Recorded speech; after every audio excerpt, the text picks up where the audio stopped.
Hey guys, welcome back to Vertical Momentum. I'm your host, Richard Kaufman, also known as the Comeback Coach. Guys, if you're like me and struggled with finding your purpose again after serving, this episode is for you. If you stay till the very end, my brother Dan and I are going to give you 3 things that you can start doing today to find your purpose. My brother Dan is amazing, amazing individual, a friend of mine for a long time, author, podcast host, radio host, the Swiss Army knife of positivity. You're going to really enjoy this. So, Dan, my brother, welcome to the show. Good morning, my brother. Good to finally get on your podcast here. I've watched it. I followed it for quite some time. I've read a lot of your inspirational comments and stuff that you put out over the time and how you've supported other people. And it is an absolute pleasure to finally be on here with you. I love it. And I'm so grateful for you. First question right out the gate. What is your definition of resiliency? When you look at challenges that we have in life, it's for us to be able to persevere, push our way through it, deal with it as we can. I say with resiliency and stuff like that, it's not only to stand alone, but to stand with others in that fight. We have to bounce back from things, that knock us down from time to time. Is to get back up on those feet, persevere, drive forward. And then you have to look at, psychologically, how we're able to deal with it. And part of dealing with it is dealing with it not by yourself, but dealing with it through others, with others, standing with them, reaching out to them, asking them, can you guide me? Can you direct me? Can you help me? Can you just listen to me? And I think resiliency is something that, at some point in time we all go through, but it's our challenge, it's our mission, it's our journey, if you will, to get on to the other side of it.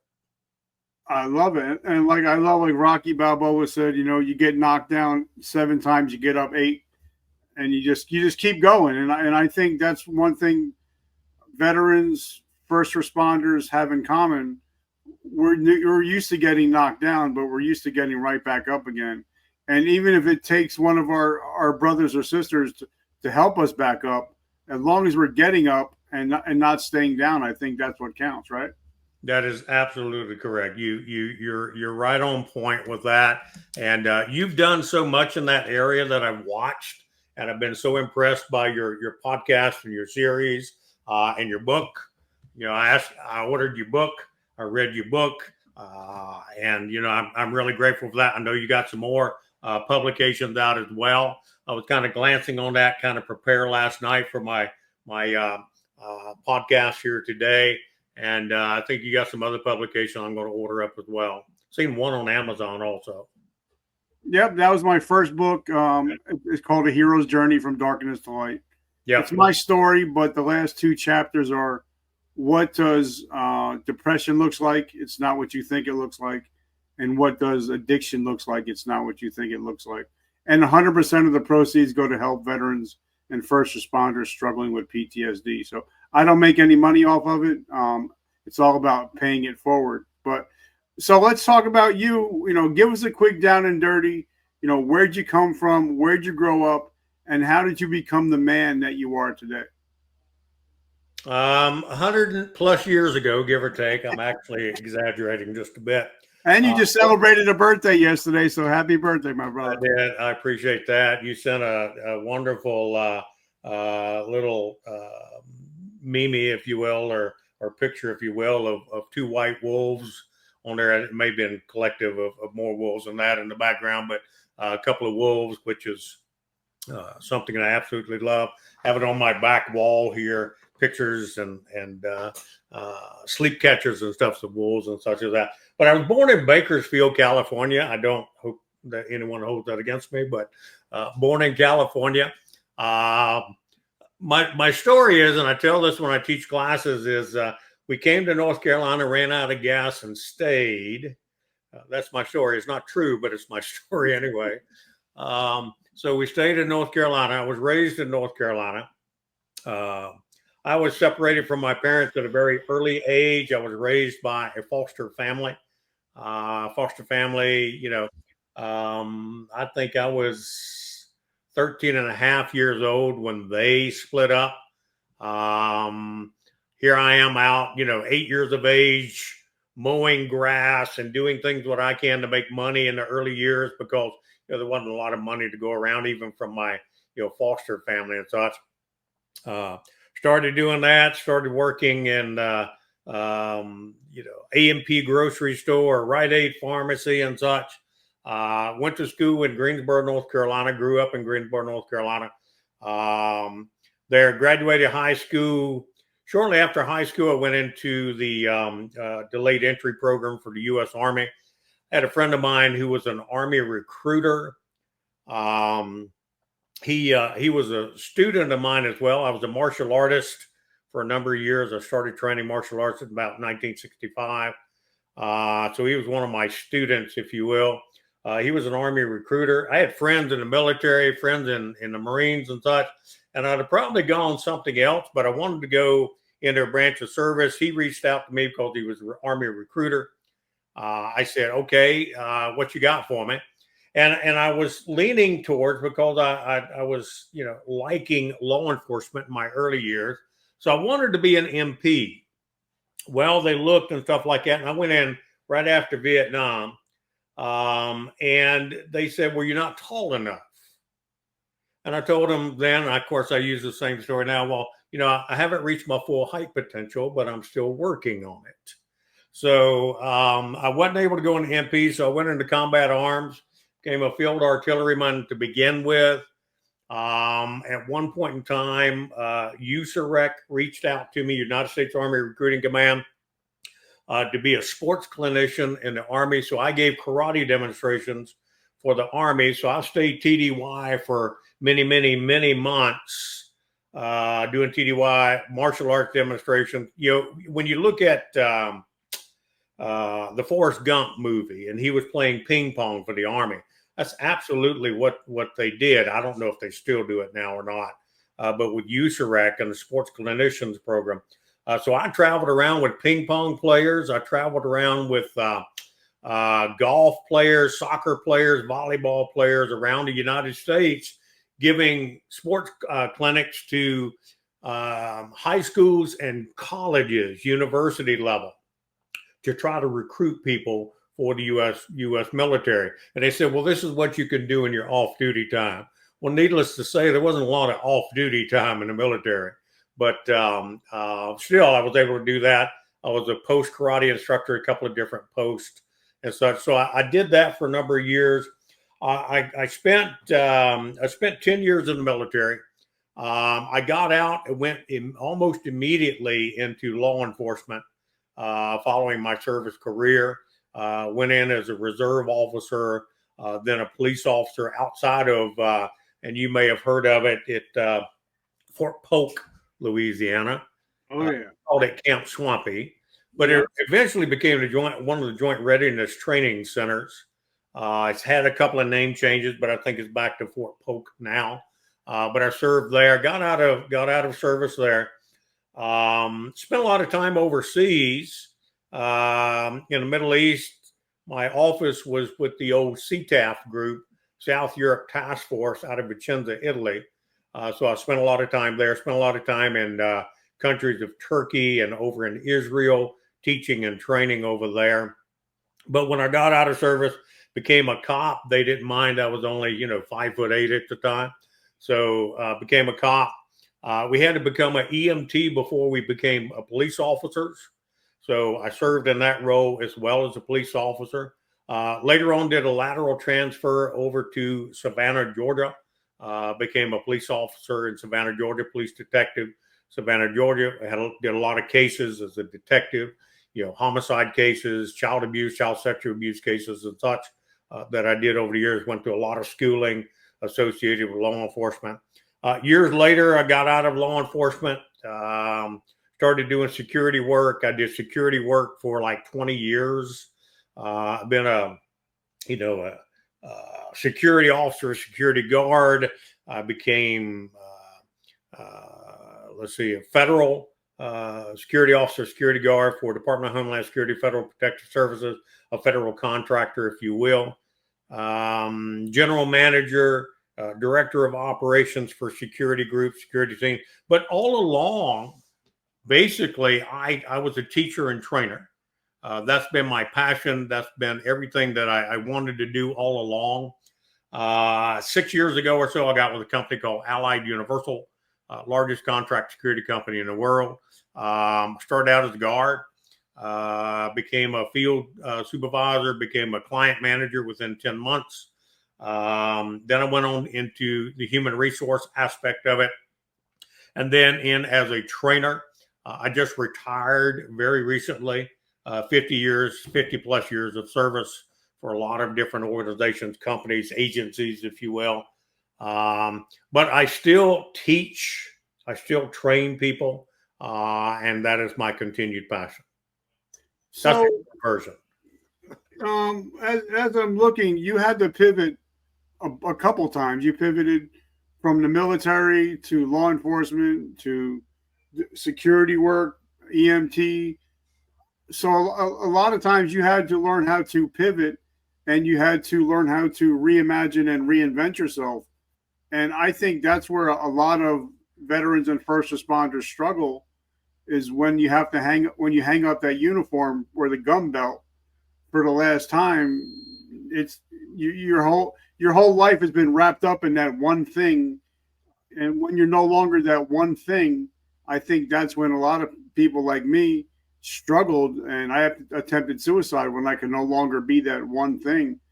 So, how does a person go about reimagining and reinventing themselves after service? When I was in the military, and I have to back up just for a moment and then launch myself into the other fields of operation, field of training and such. I did a lot in service that transferred into what I did in the civilian world. I still support service members. I still, if they called me up today to go serve in the military or something like that at my agedness, I could pack stuff up for them if nothing else, but I could shoot a gun pretty darn good. So, but if, I would back up into that role and redo that role again. But that role in the military is what prepared me for the role in the civilian world.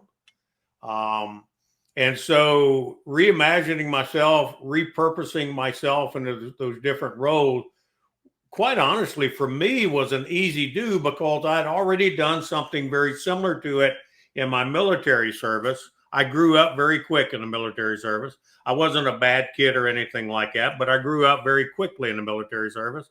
I can tell you, I can remember my reception station days, the drill sergeant Small and Santiago, who were my drill sergeants in the early days. And when I jumped off the cattle truck at the reception station, stuff like, I remember all of that to this day. And all of that set the stage to launch me into doing other things. So when I jumped from military into law enforcement, I mean, I had marksmanship skills that went along with me. I had discipline went along with me. And it was those things that attributed to my rise and the learnedness, if you will, of being able to do the role as an EMT. I did first aid in the military, learned first aid in the military, corps type stuff, corpsman type stuff, and such as that in the military. That transferred into becoming an EMT. The roles that I took there, I found the responsibility of doing that from those military days. It set the stage for that. Going from law enforcement into security services. I mean, back in the early days in law enforcement, down in Louisiana, down in Georgia, you weren't making a lot of money. You had to work things like security jobs on the side. You were at mostly hospitals and stuff in the early days. You had to do your security operations at hospitals and stuff. They still do that. They still do it in a number of other operations as well. But, that set the stage of doing security then, is how to get into security now. When I got into the different companies and corporations and stuff in the security field, Um, I started out as a guard. When I went to, Katrina and Gustav and Ike and Wilma and the floods in Iowa, 08, 09, I knew what to do because I'd already done similar things or learned similar things in my military or in my law enforcement career. I've done Hugo. I've done, Hurricanes Andrews and stuff like that. So that set the stage. I wrote a book on disaster, or co-wrote a book on disaster response in 2006 for law enforcement, military, and security personnel to go into the disaster related zones after the events. All of that set the stage. When I got with Allied Universal 6 years ago, I was already prepared for that role as a trainer, but they didn't have a trainer position available. So I paid my dues there. I paid my dues as a contract officer for Department of Homeland Security, Federal Protective Services, and I worked my way up. And the only reason I worked my way up, if you will, is the dedication and the want and the drive to be the very best I could be. I wanted to be better than everyone else around me. I always supported everyone else around me, but I wanted to show what I can do. And I got a letter from a first sergeant back in the Army many years ago, and it was a response, and he put in that letter. I still got it. When asked to do something for battalion command, stuff like that, my answer was right away. And that's what it's always been, right away, whatever needed to be done. The companies, the corporations, the people I've served over the years, and it's 50 plus years of blessed service, it was to support the operation, support the mission, support the people, and support the ones who couldn't support themselves. I love it. Now we got a question from Miss Lori Payne. It says, when you moved out of the military, did you find commercial sector was challenging to recognize your credentials? Was it what again? I'm sorry, I didn't hear that. When military commercial was challenged to recognize, no, they didn't challenge it. They embraced it quite often of what I did. They still, even in the most latest company that I went to go work for as a client manager, as a guard, as a trainer, such as that, they look back to my military service. They wanted people in my role to have had that military service, and I just thought it was great. Lori, I just want to say thank you. Thank you for showing up today. Thank you, Lori. I appreciate that question. So now you've worked extensively with military, with first responders, and now I got to give big shout out to EMTs. A lot of times they don't get the love they deserve, and I got to give big shout out to EMTs and dispatchers. They don't get the love that they deserve, but they're so vital to what they do, and I just want to give a big shout out and love to the EMTs and the dispatchers.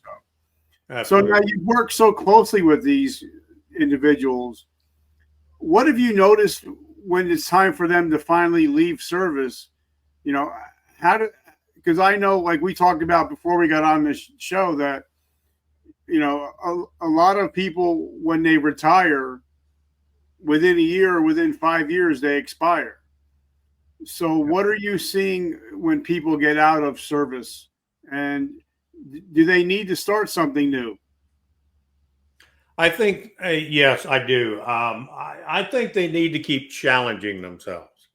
I think they need to find, as much passion as I had or currently still have in everything that I've done, military, law enforcement, whatever. I still want to challenge myself to be at the same level as much as I can be, at age factor, whatever, at the same level of appreciation for the organization, the military service, the law enforcement service, the security service, stuff like that, the appreciation for it. I'm still very much, involved in training, but I say don't stop. I had brothers and sisters in military and law enforcement who within 6 months, a year, whatever like that, they kick back and rock themselves to death. And I say, don't give up. We all have our challenges. We all have in some cases, we have our demons that we have to deal with, and things that we have become involved in that affects our lives and stuff like that. But as mentioned to you before we launched and stuff like that, is to reach out to people. I mean, I have taken calls and I've asked people to, can I call you? Can we speak? Do you have a moment to speak? Stuff like that. 2, 3 o'clock in the morning, 5 o'clock in the afternoon. I had one guy in my who was still in service as a National Guardsman, if you will, National Guard, that had the demons from when he was in the Middle East and the sandbox, that he was involved in taking someone's life. He took more than one, but it was a particular story that he was dealing with. And he was going into an armed role in security industry, in Department of Corrections, if you will. They were, for the state of North Carolina, the contracts that they have is in support of the Department of Corrections. They don't work directly for Department of Corrections, but they are in support of. So they have security operations in support of Department of Corrections. He was challenging himself. He was listening to family members that said, you shouldn't be doing this. You should step away from this. You should never carry a firearm again, stuff like that, because of what you've seen and what you have done in the past in his military career. He's still in the military, as not in the National Guard, still serving. And I spent, we all broke for lunch, and I spent my lunch hour, which I gladly would have spent longer than that, but we had a class I was teaching in Eastern North Carolina at the time. And I sat there and I talked him into doing what he felt was right for him. And he wanted this job so much. He wanted to be able to persevere. And he did. And he's still serving now. And he has reached out to me a couple of times to thank me for that conversation. Taking a moment to spend time, whether it is electronically, whether it's over a podcast, whether it's over a radio call, or your listeners, chiming in with their very, very valued, very appreciated comments and stuff like that. That is how we get to the next step. That's how we get down the pathway and the journey onto something that is far greater for all of us. I love that. Now, I got a question to ask. I got so many questions to ask. Brother, I'm here. But, military and first responders, we see, and I try not to curse, but it's my show, so I guess I can do it.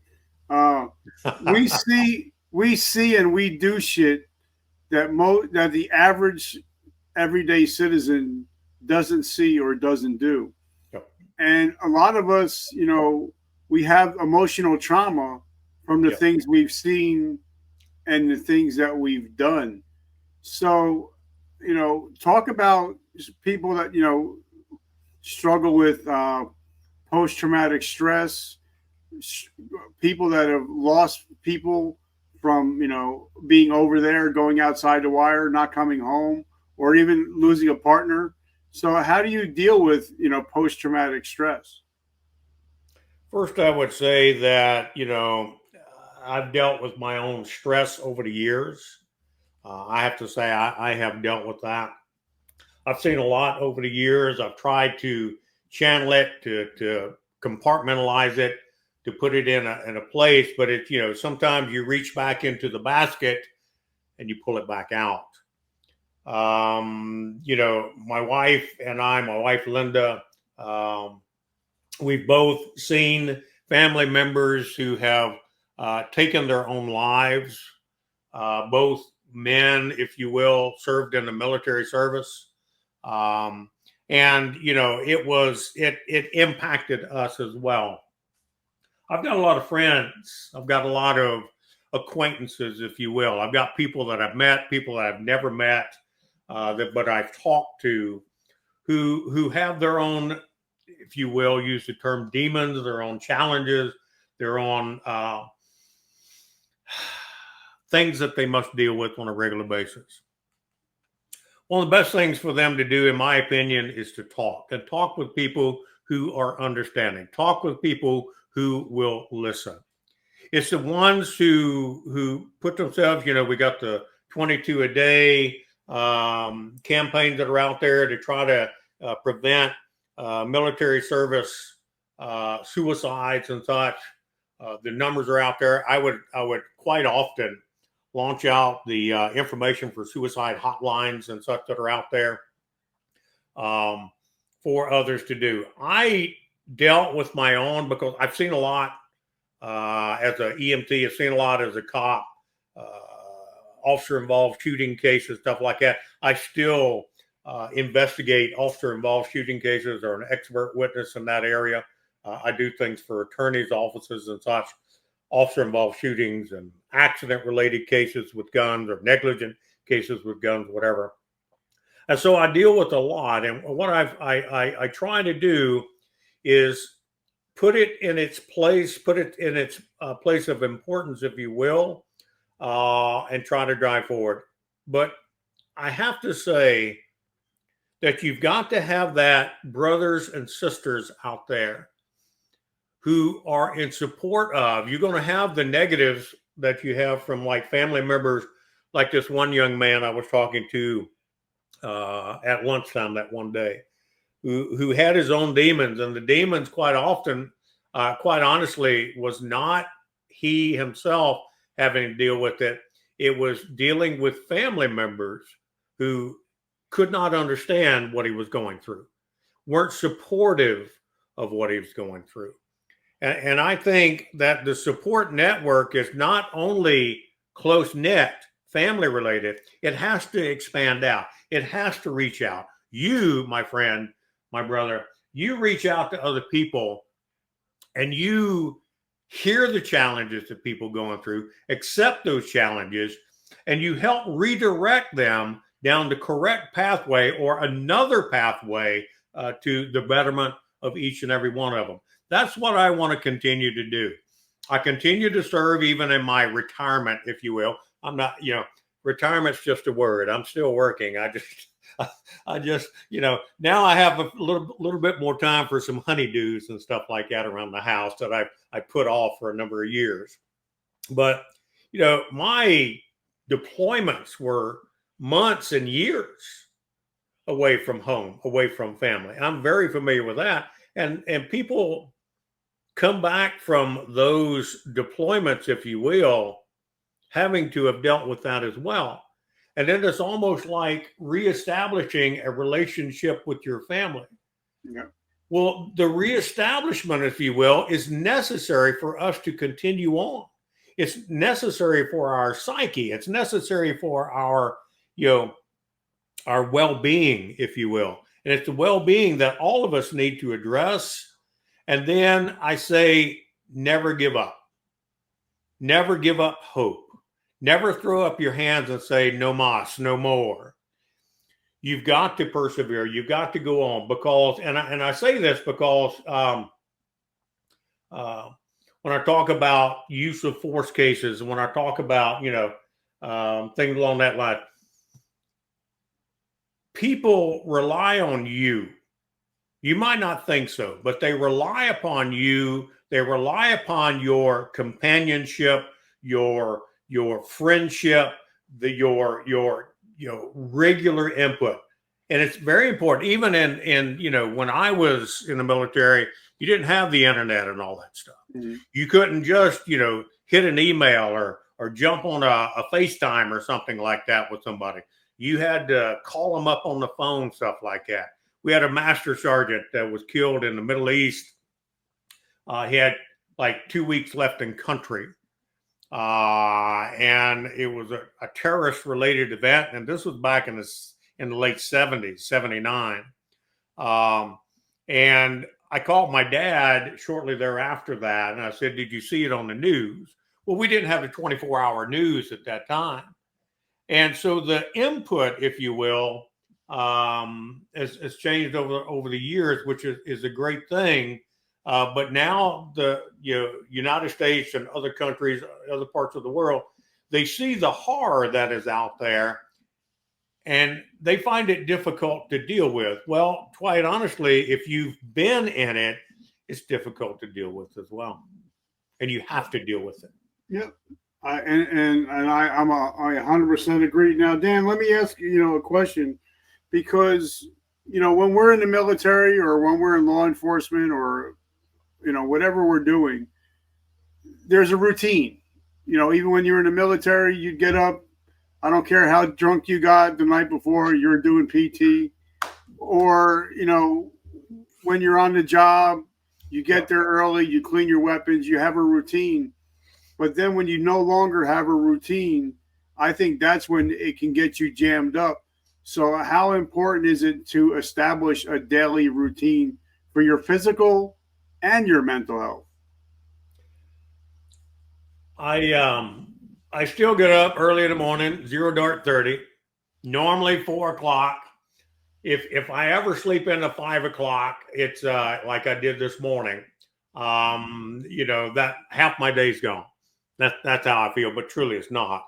But I that's still part of my routine, getting up early. That's part of my routine, and I've maintained it. Some people blessedly like to sleep in. They like to enjoy that moment.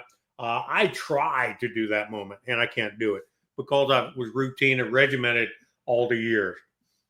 What I watched one time, and I'm sure you saw it, and it was a admiral. I don't know what level of admiral he was, probably a 4-star level admiral, but he was talking to the Naval Academy, and he was talking about making your bed. Yes.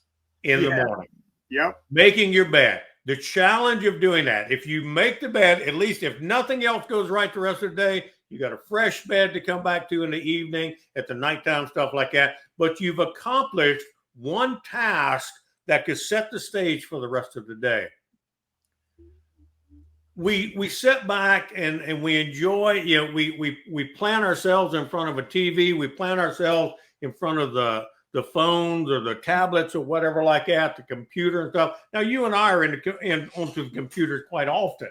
Yep. But you've got to have that moment.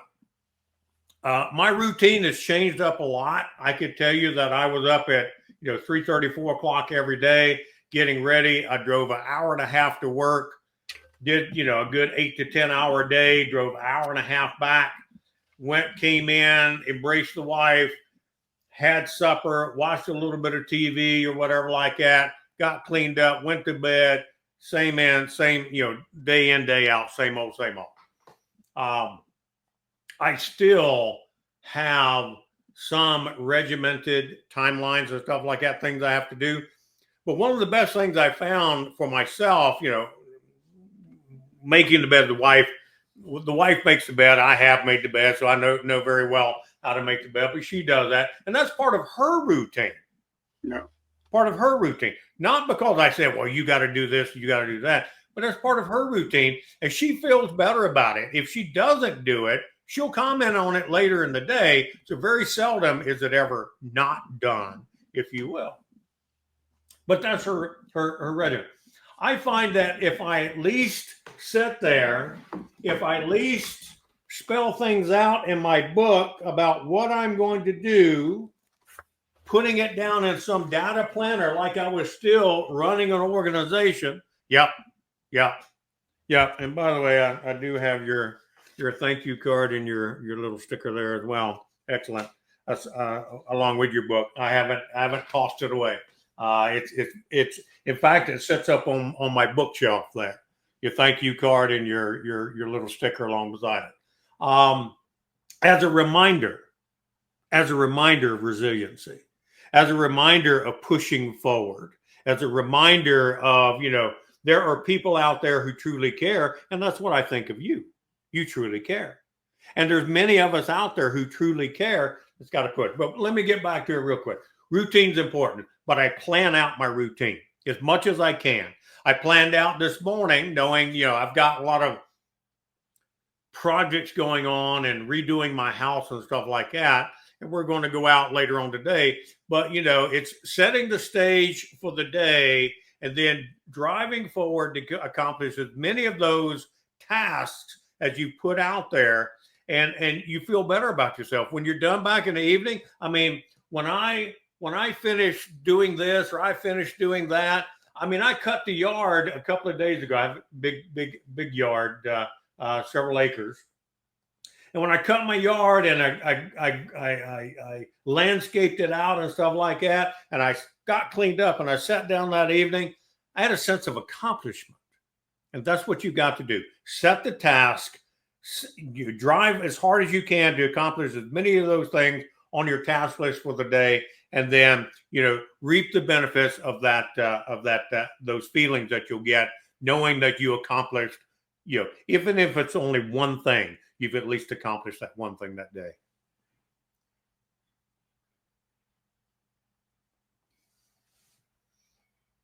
I'm reading what's on. I almost have to put my glasses on, but yeah. So, did you want to ask that question? You want me to respond? She said, no, it says, do you do keynote speaking? If you don't, you should. Really great. I appreciate you on that. And I'm sorry, the name on that? Lori. Her name is Lori. Lori, I appreciate you. If it's same Lori, I appreciate you again on that as well. I have, I'm fixing, and maybe we'll get into it. Some of the podcasts I've done in the past, podcasts I'm going to be doing in the future. But I did a keynote years ago in law enforcement for the International Police Association meeting when I moved up into Toronto. It was my first summer in Toronto. And I led into the speech and I said, the coldest winter I ever spent was the summer I spent in Toronto. So, I hadn't been through a winter in Canada yet, but it was mind-boggling, if you will. It was a shocker. But I have done keynote speaking from time to time. I would love to get back doing that. It's probably, teaching and training people is something I like to do. And I got that from being a martial artist years ago, being in front of people. And I do have to say this, and you talk about getting in front of people or in front of a camera. I'm looking at you and I should be looking at my camera in front. But I have, and I use a lot. My wife, sometimes she'll sit there as my producer and count how many times I said I would like very much to continue and teach people for as long as I can. One of my instructors and firearms instructor said, Meadows, how long are you going to be doing this? And he's talking about me firearms teaching, and I still do it. And I said, until I can't do it anymore. And I just recently, in my age, I've just recently recertified again as an instructor in the state of North Carolina to teach officers firearms. And I recertified in a number of areas, law enforcement areas, whatever that I do, or NRA, what I do. And I still continue to teach.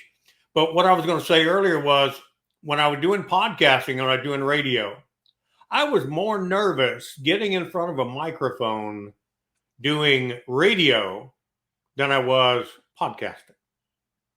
Now, you look at, I think it's Kevin Leary and stuff like that. If some of you, I mean, he's on a number of different shows and news shows and stuff like that.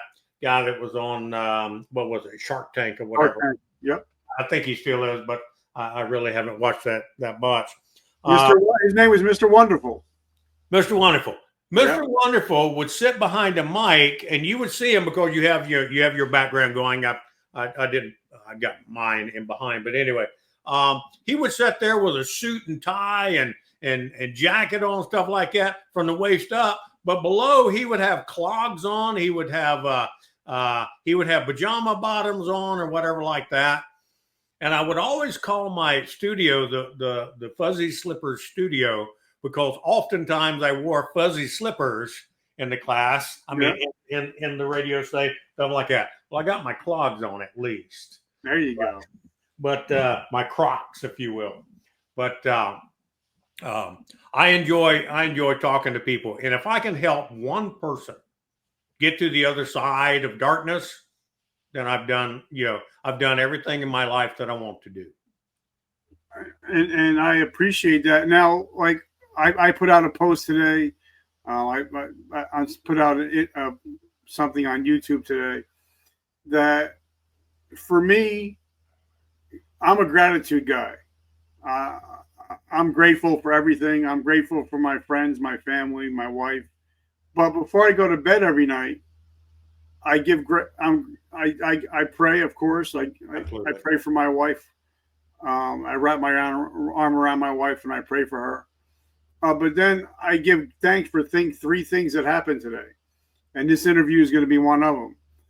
And then when I wake up in the morning, if I could see something because I lost my vision years ago, I sit up in bed and literally say, Lord, I don't know what you got planned for me, but today's going to be an amazing day.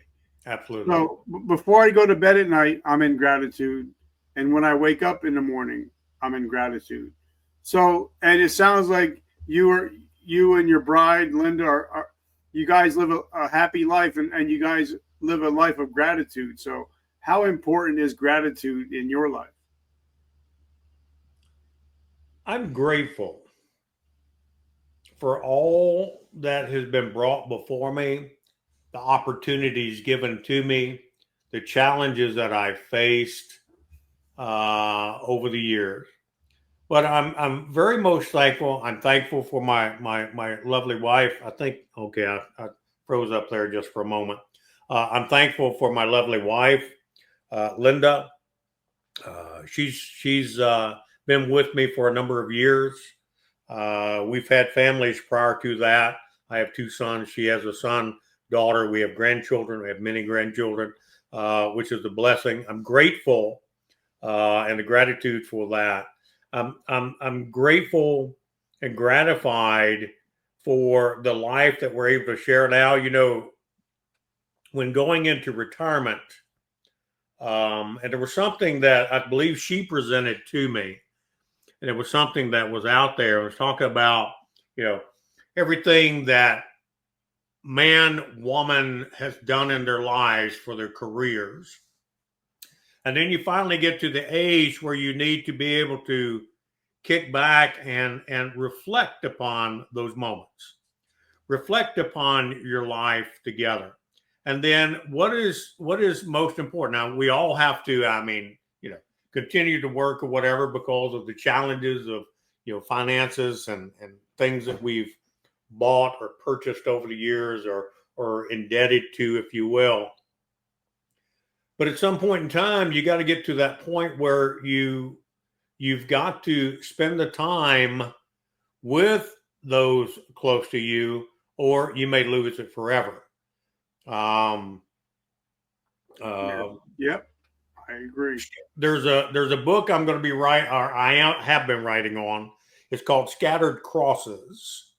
Scattered Crosses is about the roadside memorials, the roadside on the roads and highways of our great country, other countries as well, on the last moments that a person had on this life because they were involved in a motor vehicle accident. And so this book is about that. And I have seen far greater than my share of, you know, what has happened to people in those final moments. I've lived and been there with them in their final moments on that as well. And we've all maybe have had something like that, whether it be a family member or a service member we served with, and you know, different campaigns and stuff that we've been in. I'm gratified for the people I've served alongside, the people I've known, the people I've served with or served for. Again, I just retired recently, and I was thankful. I was grateful that they hired me in those, you know, my final years, if you will, that they hired me for a position, because I think, I've put out, one day I'll pass away, but I put out my thoughts and bringing old school thoughts into the modern day context of doing things. So gratitude is important. Being grateful is important. Being thankful is important. Being blessed is important. And the people that you have in your lives, never take advantage of it. Never take it for granted, because in a moment's time, they could be gone. Yeah. I wrote a thing the other day. It's the next moment in our lives that we must be prepared and ready for. Yeah. And I agree. And one of my favorite sayings is, what you appreciate appreciates. I agree. I'm going to say that again for people that are listening. What you appreciate appreciates. And if you want a strong marriage, I would definitely pick up the book, The 5 Love Languages. Great book, helped me out tremendously.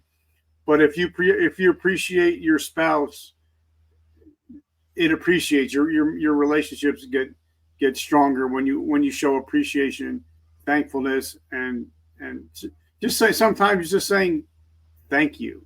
Yeah. Sometimes it's more important that sometimes than saying I love you. Just hearing the word thank you can change a person's thought process in a minute. So what is going on in the world of Dan now? What do you got going on? Are you revamping the podcast? Are you going back into radio? What's going on in your world now?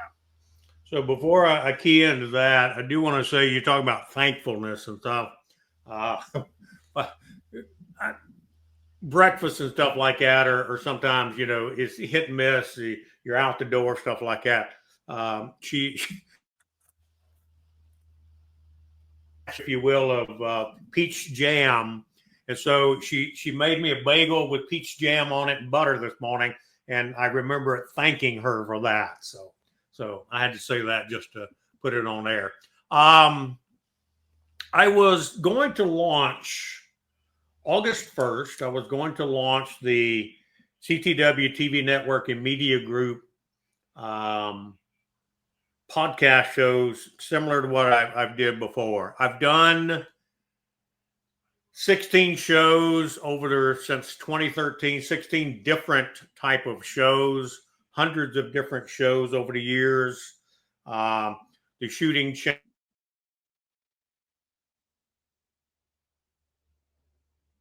Oh, what happened? Oh, it seems like we lost him. I don't know. We're going to try to get him back. Hopefully we can get him back. This is a great interview. And guys, and Lori, I want to say thank you so much for hanging out with us. I mean, you've hung out with us for almost an hour. I'm so grateful for you. Hopefully we can get him back on. He should be able to get back on, and we're going to try, because like I said, what a great interview. Hold on, we're trying to get him back on again.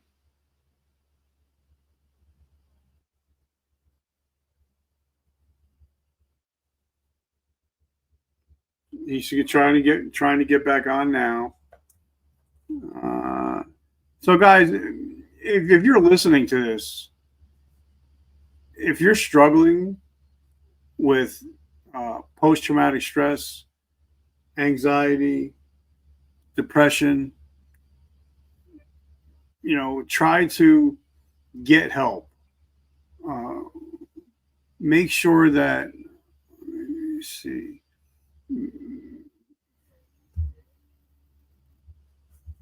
Make sure that you're getting help. Make sure that you're,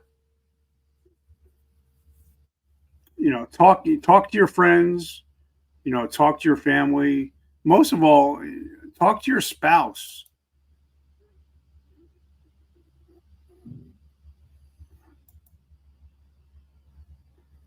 that's one thing I think it's so important is talking to your spouse.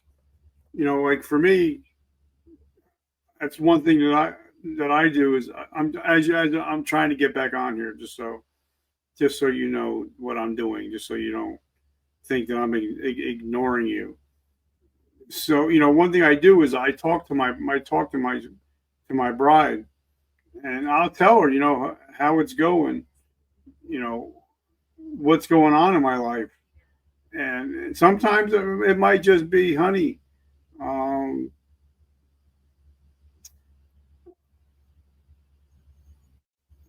I need help. I need you.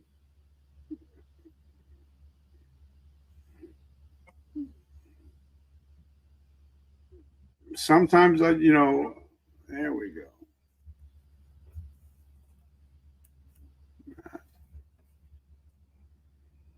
Hold on one second, guys.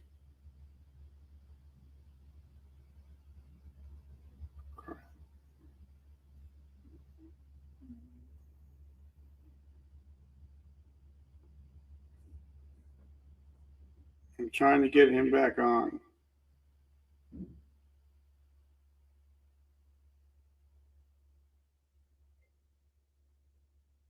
So one second.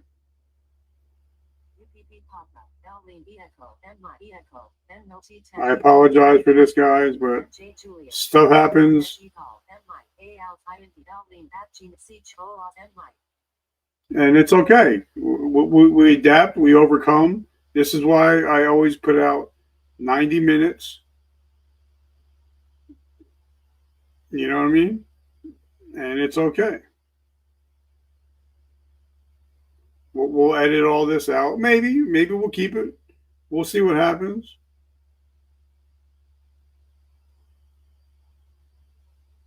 Um, and like I said, we'll see what happens. Let me see.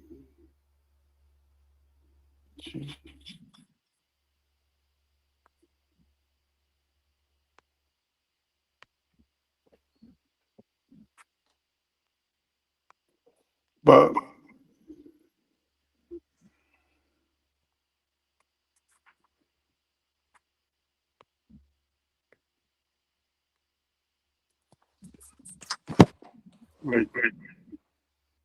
we try to get it back on here.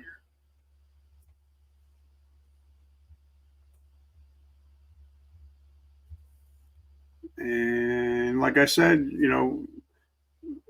this type of stuff happens, and but it doesn't matter because we're helping somebody like Lori is sitting here with us for 53 minutes. She's hanging out with us, and she's saying that this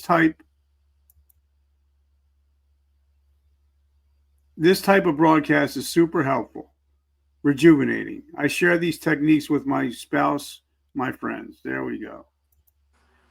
So we're back. Brother, I had to do it. Did you hear me okay? Yep, I hear you good, brother. I had to do it from my cell phone because the computer is still trying to load up. If it loads up and gets back online, I can finish it out on this. Doesn't really matter. So I'm here on my cell phone making the Okay. So, connection. so what's going on in your world right now, and how can we get in your ecosystem? Several podcasts will be coming back out in the near future to be on StreamYard. I'm going to try to put it out on Spotify, Rumble as well. YouTube, it will be on YouTube. The first one is called Chase the Wolf. It's one that I've done for a number of years. I've did 16 different programs that I've done, and I produced another five, so about 21 programs, podcast, radio shows I've done over the years since 2013. Very first one's called Chase the Wolf. Chase the Wolf is not about chasing the four-legged wolves. It's about chasing the two-legged wolves, the criminals, the thuglians, such as that, the people who want to um, ruin society, prey upon people such as that. So that's the first one, Chase the Wolf. Another one's going to be CTW TV Crime News. It will be a news related program that will deal with different crime news that is on and about the United States and other countries. It will deal with things like predators. Um, when I did that years ago under Wolf Bits, we did shows on death penalty cases, murder suspects, people who have been arrested for murder in the past, active shooter, mass shootings and such. So I did ones on that, and the third one is called Protecting the Tribe. So these are three different podcasts that I've done for years. I'm going to launch them come up probably September 3rd.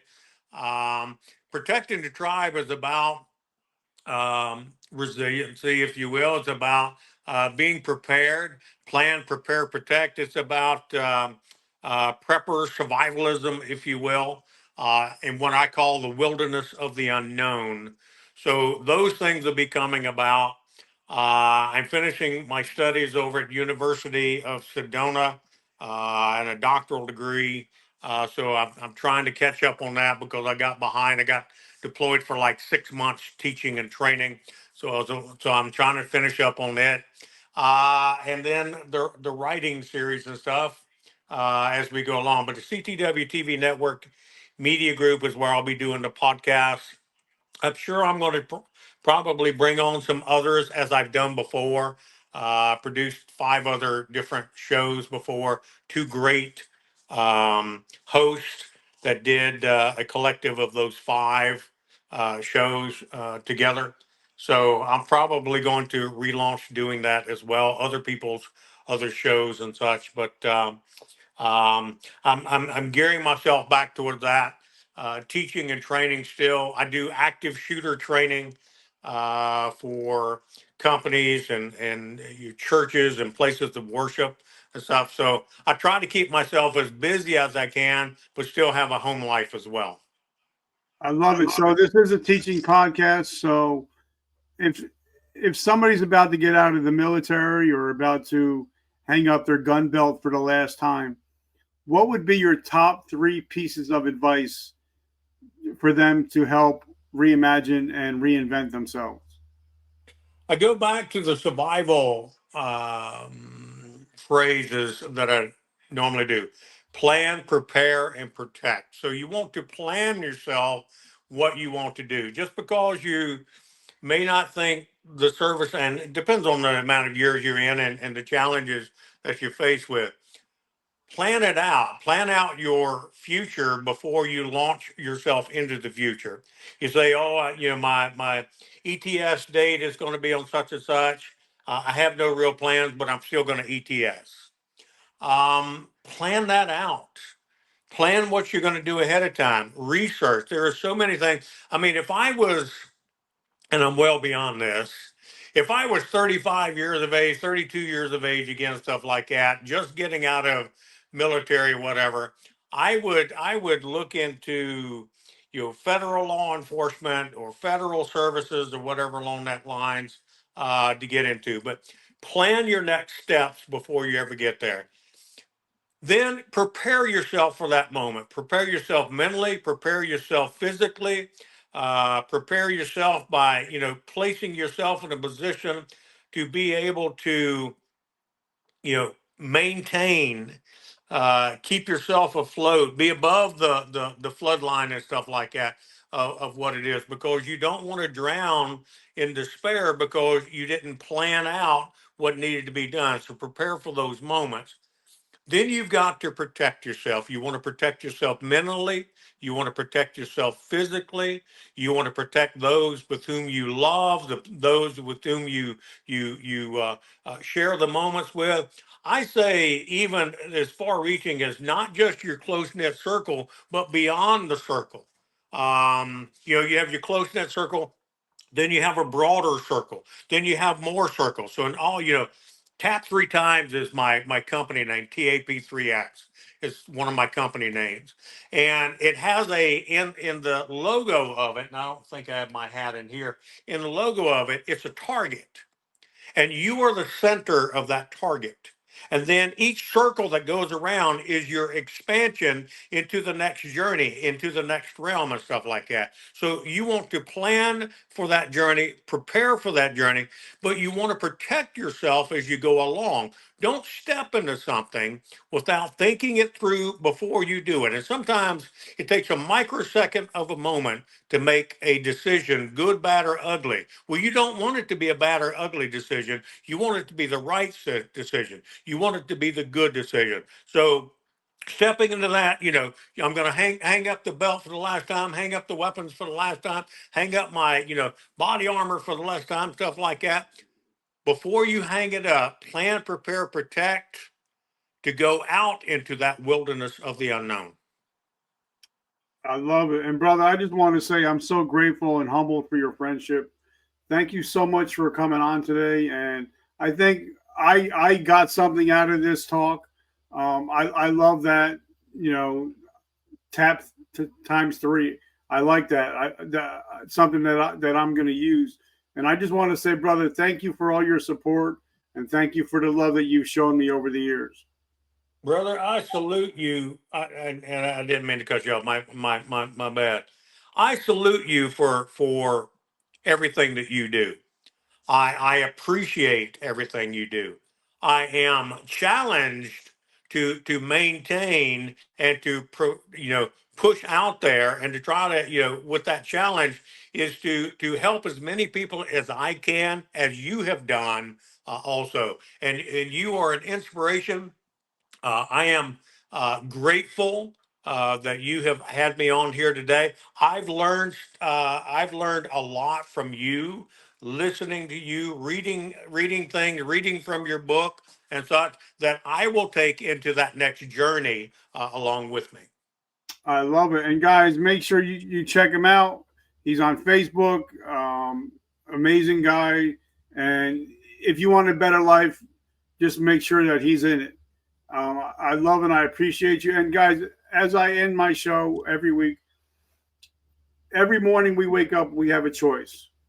We can either become a victim or we could be a victor. And if you listen to this show, you're no longer victims of your past. You're victors of your present and your future. And like my t-shirt says, I win, you win. If you listen to the show, you are winners. I love you guys. And remember, vertical momentum, the only way to go is up. I love you guys. Dan, my brother, have an awesome week. Brother, I will do it. Bless you, bless your listeners, bless everyone out there, and stay safe always. God bless All you. right, brother. Give Linda a hug and kiss for us. I will do it.